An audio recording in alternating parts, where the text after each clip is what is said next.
안녕하세요. 클라인의 아동 정신 분석학을 통해서 대상관계를 공부해보는 시간입니다. 우리가 지금 5장 사춘기 분석 들어갔지요.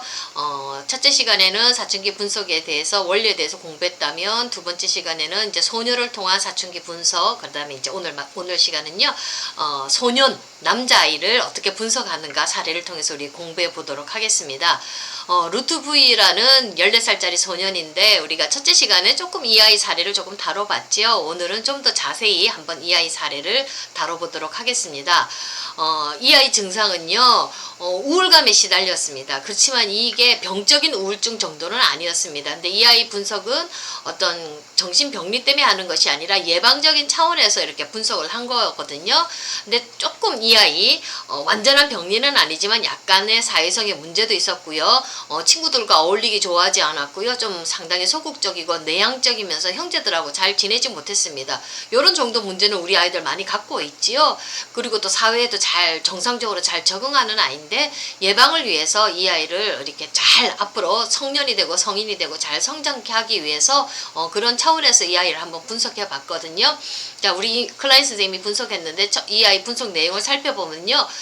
처음에는 별 문제가 없는 아이인 줄 알았어요. 다소간에 조금 소극적이고 내성적이고 사회에도 잘 적응하기 때문에 그렇게 큰 문제가 없다고 생각했는데 정작 분석에 들어가니까 이 아이 내면에 감추고 있었던 죄책감과 불안이 이렇게 드러난 거예요. 그리고 이 상태가 이게 만약에 해결되지 않고 그대로 성장하게 되면 이 아이 성적으로라든지 그 다음에 인격 성장에 큰 문제가 있을 거라는 것을 나중에서 분석하는 과정에서 이제 발견하게 된 거예요. 그래서 그거를 우리 한번 더 자세히 살펴보도록 하겠습니다. 이렇게 분석을 해보니까 이 아이 남동생에 대한 엄청난 어떤 죄책감을 가지고 있었던 거예요. 그게 이제 연상을 통해서 이 내용들이 잘 나왔거든요. 한번 보겠습니다. 자, 이 아이가 어떤 연상을 하느냐면 수리해야 할 때 어떤 자신의 증기기관차에 대한 이야기를 이 아이가 하는 거예요. 자기 증기기관차가 고장났으니까 수리해야 되겠다 이런 얘기를 하면서 그 다음에 그 이야기 연상에 이어서 다시 고칠 수 없는 동생의 기관차에 대한 그 이야기를 이어져 가는 거예요. 동생 거는 고칠 수도 없는 거예요. 자기 거는 고칠 수 있지만. 그런 다음에 이 아이는 갑자기 불안해지더니 세션 이제는 분석하고 싶지 않다는, 분석을 끝내기를 원하는 저항이 탁 올라오는 거예요. 그래서 이거를 조금 더 이렇게 설득해서 이렇게 분석을 들어갔더니 이 아이가 남동생하고 자기 동생하고 성관계를 맺었던 거예요. 그러니까 이게 엄마한테 발각될지도 모른다는 이게 두려움이 오니까 이게 저항으로, 분석 안 하겠다는 저항으로 나온 거예요.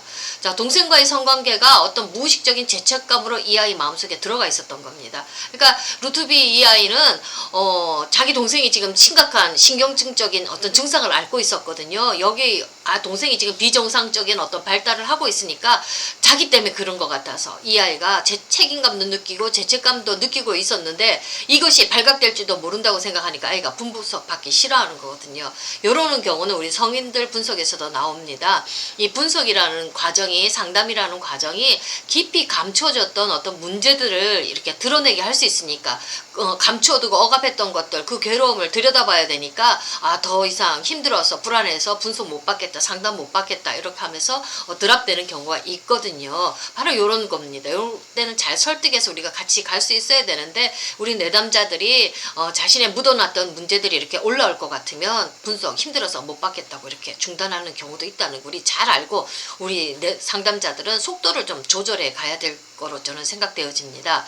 자, 이 아이 연상하면서 이런 불안이 올라왔기 때문에 우리 클라인 선생님이 잘 이제 설득해서 이 아이 다시 분석이 들어갔습니다. 그랬더니 또다시 이제 연상이 온 게 뭐냐면 친구와 함께 여행을 떠나는데 증기선 여행에 대한 그런 연상이 막 올라온 거예요. 그러더니 이 아이가 그 다음에 뭐라고 말하냐면 배가 가라앉을지도 모른다는 두려움이 확 올라오는 거예요. 그러면서 이 아이가 호주머니에서 철도승차권 꺼내서 이게 언제 만료되는지 치료사한테 봐달라고 이 아이가 막 얘기를 하는 거예요. 자, 여기서 이제 우리 클라인이 이제 분석을 했습니다. 해석을 하기를 뭐라고 했냐면 정기승차권의 만료일은 아이가 자기 자신이 죽는 날을 의미하는 거예요. 그러니까 자기가 죽을지도 모른다는 불안이 확 올라오니까 얼마나 심각한 불안이 올라온 거겠습니까. 자, 이거는 친구와의 여행이요. 또 다른 의미가 있었습니다. 이 아이는 루트비가 어렸을 때 남동생하고 친구하고 함께 자유행위를 했던 거예요. 그러니까 그것에 대한 죄책감이 이 아이가 죽음에 대한 두려움을 불러일으킨 거예요. 아주 순진하잖아요. 어렸을 때 성에 대한 그런 호기심이 있어서 남동생하고 친구하고 함께 더불어 자유행위를 했는데 여기에 대한 해결되지 못했던 죄책감이 탁 있으니까 이 아이가 이 죄책감이 어떻게 들어갔느냐면 나 죽을지도 몰라 이 죄 때문에 이런 불안이 그냥 무의식 속에 그대로 담겨 있었던 거예요. 이게 이제 분석하는 과정에서 이게 확 올라오니까 이거 얼마나 불안하고 무서웠겠어요. 자, 요거는 이제 분석하면서 우리 클라인 선생님이 하나씩 이 아이 잠재된 두려움과 불안들을 이제 해소해 나가기 시작하는 겁니다. 자, 그랬더니 이 아이가 조금 더 깊은 차원으로 이제 분석이 진행이 되어져 가요. 이 아이가 어떤 현상이 이제 떠오르냐면 탁구공으로 동생과 함께 실내에서 축구 경기를 하는 거예요. 근데 왜 그러냐면 탁구공이 위험하지 않아서 머리를 맞거나 창문을 깨트릴 염려가 없기 때문에 실내에서 탁구공으로 축구를 한다는 거거든요. 근데 이렇게 얘기를 하다가 갑자기 이 아이가 어떤 기억이 하나 탁 떠오릅니다. 그러니까 자기가 옛날에 어렸을 때 축구공에 세게 맞아서 의식을 잃었던 유아기의 사건을 기억해낸 거예요. 자, 차폐기억이라고 합니다. 이거를. 자, 차폐기억은 뭐냐면 회상하면 감정적으로 아프고 괴로운 기억인데 이거를 너무나 이게 괴롭기 때문에 그걸 차단 역할을 하는 다른 의식적으로 견딜 만한 다른 기억으로 이걸 막아두는 거예요. 지금 이 축구공으로 맞았던 유아기의 사건이 있잖아요. 그 밑에는 이 아이는 지금 축구공은 엄청나게 큰 거거든요. 이거는 맞으면은 잘못하면은 상해를 입을 수도 있잖아요. 근데 탁구공으로 왔다 갔다 하는 거는 조금 견딜 만한 기억이잖아요. 강도가 그 탁구공으로 맞았다는 건 강도가 좀 약할 수도 있지 않습니까? 그러니까 웬만큼 견딜 만한 거예요. 그러니까 탁구공으로 이렇게 왔다 갔다 축구 경기 하는 거는 차폐 기억이었던 거예요. 이 아이가 그 밑에는 축구공으로 세게 맞았던 그 기억이 감당할 수 없을 만한 그 기억이 그 밑에 감춰져 있었던 거예요. 그게 이제 갑자기 이제 연상하는 과정에서 더 깊은 기억들이 이렇게 탁 올라온 겁니다. 자, 요거 클라인이 해석하기를 뭐라고 하냐면 탁구공은 어린 동생의 좀 상대적으로 작은 그런 은경을 상징하고요. 축구공은 좀 더 나이 든 친구의 은경 크잖아요. 그걸 표상하는 거예요. 얘는 지금 루트 B는 친구하고 동일시했어요. 그러니까 친구하고 동일시했으니까 지금 친구 그 은경이 맞은 거, 축구공으로 맞은 게 이게 더 엄청난 상해로 이 아이는 기억이 되어지고 있죠. 자, 이게 뭐냐면 이 아이는 동생에게 지금 성적으로 구강성교를 했거든요. 그러니까 동생한테 이런 성적인 행동을 한 거에 대해서 죄책감을 느끼고 있었던 거예요. 그러니까 탁구공으로 하는 거는 조금 더 덜 상처 입힌 거지만 그보다 더 어마어마한 이 아이의 그 기억은 뭐예요? 지금 축구공만한 어마어마한 고통을 동생한테 줬다는 거. 그게 바로 이 아이 마음속에 지금 담겨져 있죠. 그래서 이 아이는 지금 그거를 탁구공이라는 걸로 엄청난 죄책감을 지금 탁 이렇게 차단하고 있는 거예요. 차폐 기억이라고 그래요. 근데 그 밑에는 축구공만큼 엄청난 그 고통이, 죄책감이 이 아이가 가지고 있다는 그 얘기를 하고 있는 거거든요. 자, 이 아이 또 다른 죄책감의 문제가 또 있습니다. 건전지가 들어있던 상자를 더럽히지 않기 위해서 건전지를 꺼내는 연상을 했거든요. 자, 건전지를 빼내는 것과 상자를 더럽힐지도 모른다는 두려움은요, 구강성교를 하도록 동생한테 강요했거든요. 그래가지고 동생을 더럽히고 상처를 입혔다는 데 대한 불안이 이 아이가 있었던 거예요. 자, 동생을 더럽히고 동생을 상처 입혔다는 것에 대한 두려움은 이 아이는 요것만 가지고 있었던 것이 아니라 동생이기 때문에 그 동생을 죽이고 싶은, 시기심 때문에 동생을 죽이고 싶은 그런 가학적인 환상도 있죠. 자, 동생을 더럽히고 상해했다는 이 두려움이 지금 가학적 환상하고 이렇게 연결되어 있으니까, 그 원래 가지고 있었던, 밑바닥에 가지고 있었던 가학적 환상하고 이렇게 연결이 되니까 이게 아이가 불안이, 두려움이 더 증폭되겠지요. 자, 이러면서 이 아이는 불안과 죄책감의 보다 심층적인 근원을 우리 클라인이 탐색해 들어가니까 이 아이 부모한테 대한 가학적인 환상까지 이렇게 연결이 되어지는 거예요. 자, 처음에는 단순한 이렇게 분석받았던, 처음에는 이렇게 큰 일들이 아니었지요. 그냥 단순한 증기기관차 이야기를 하면서 이렇게 분석에 들어가니까 이 아이의 죄책감과 불안도 알게 되면서 그 죄책감과 불안이 뭐하고 연결됐냐면 더 깊은 동생에 대한 시기심 때문에 동생을 죽이고 싶고, 그 다음에 이 동생을 이뻐하는 부모에 대한, 그리고 또 부모 자기네들끼리 서로 성적으로 좋아하잖아요. 그런 부모에 대한 시기심 때문에 부모를 죽이고 싶은 그런 가학적인 환상하고 이렇게 연결되어 있어요. 그러니까 그 깊은 가학적인 환상하고 과학적인 환상 때문에 생기는 불안과 공격성, 죄책감이 이렇게 뭉뚱그려서 같이 연결되어져 있었던 거예요. 시작은 별거 아닌 거에서 시작했는데 나중에 하나씩 분석해 들어가니까 아예 깊은 내면에 불안이 있고 죄책감이 있고 이런 것들을 우리 클라인이 알게 된 거였어요.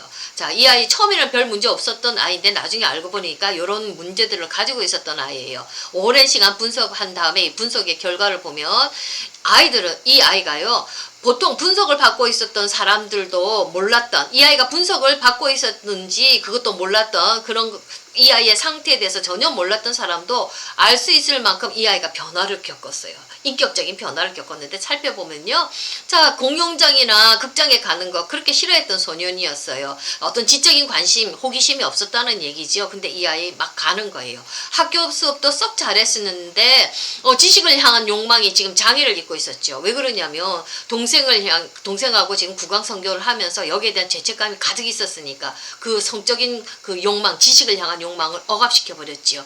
자, 이런 것들을 이제 분석을 통해서 하나하나 해소를 하니까 이제 아이가 지식의 지평이 넓어지고 지적 능력도 향상되면서 막 이렇게 외부 세계에 대한 호기심을 가지고 열심히 공부하는 아이로 변화하게 됐거든요.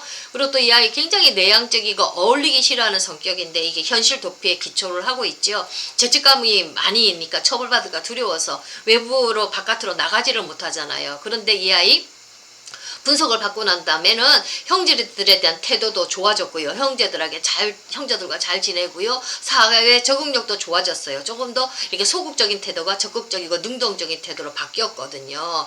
자, 이 아이 약간 동성애적인 성향도 있었는데 이런 성기능 장애의 원인이 될 수도 있죠. 이 구강성교를 한 거에 대한 죄책감 때문에 이 죄책감이 이 아이를 꽉 묶고 있으면은 나중에 성인이 됐을 때 어떤 성기능 장애, 발기부전을 만들 수도 있고요. 그 다음에 어떤 동성애적인 성향을 보일 수도 있었는데 여기 다 해소가 되는 다음에 아이가 이성애적인 성향을 보이기 시작했어요. 사춘기에 들어오면 이 아이들이 이제는 그 죄책감과 불안이 해소된 다음에 이성을 향한 관심으로 나가야 되죠. 이성애적인 성향을 보일 수 있어야 되거든요.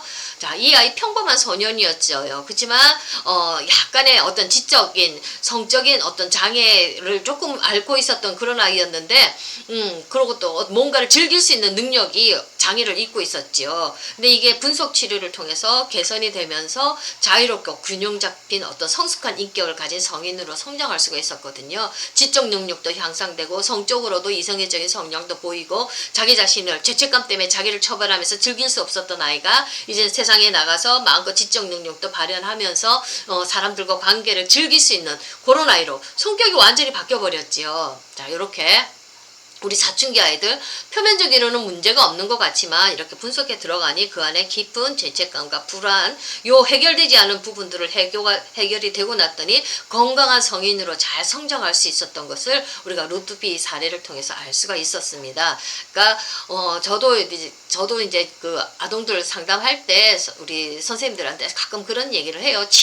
문제가 있어서 치료를 받으러 오기보다는 문제가 없었지만 이렇게 건강한 아이들이 왔을 때 그 아이들을 분석하면서 그 아이들이 정말 더 성숙하고 성장할 수 있도록 이렇게 억압되었던 그 문제들 하나하나를 해소시켜주면서 이 아이들이 더욱더 잘 성장시킬 수 있는 어떤 그런 예방적인 차원에서 우리가 치료를 하는 게 더 재밌고 더 의미가 있지 않나 그런 얘기들을 제가 가끔씩 하거든요. 그러니까 문제가 있어서 우리가 치료를 해줘야 되는 아이들도 있지만 이렇게 아무 문제가 없었던 아이인데도 우리가 치료를 하다 보면 분석을 하다 보면 깊은 문제도 우리가 모르고 넘어갈 문제를 우리가 해결해 주면서 이 아이들이 건강하게 성장할 수 있도록 우리가 도울 수 있다는 거 우리가 이 사례를 통해서 알 수 있었고요. 자, 루트비나 그 앞에 있는 여자아이 사례나 우리 사춘기 분석을 할 때는 그 깊은 내면 깊은 곳에 있는 성적인 문제로 인해서 이 아이들을 묶었던 죄책감을 가지게 했었던 그 죄책감과 불안의 문제를 해소를 해주어야지만이 이 아이들이 건강하게 성장할 수 있다는 것을 우리가 배울 수 있었습니다. 이제 6장부터는요, 좀 더 이론적인 내용으로 우리가 들어가서 우리가 함께 공부해 보도록 하겠습니다. 감사합니다.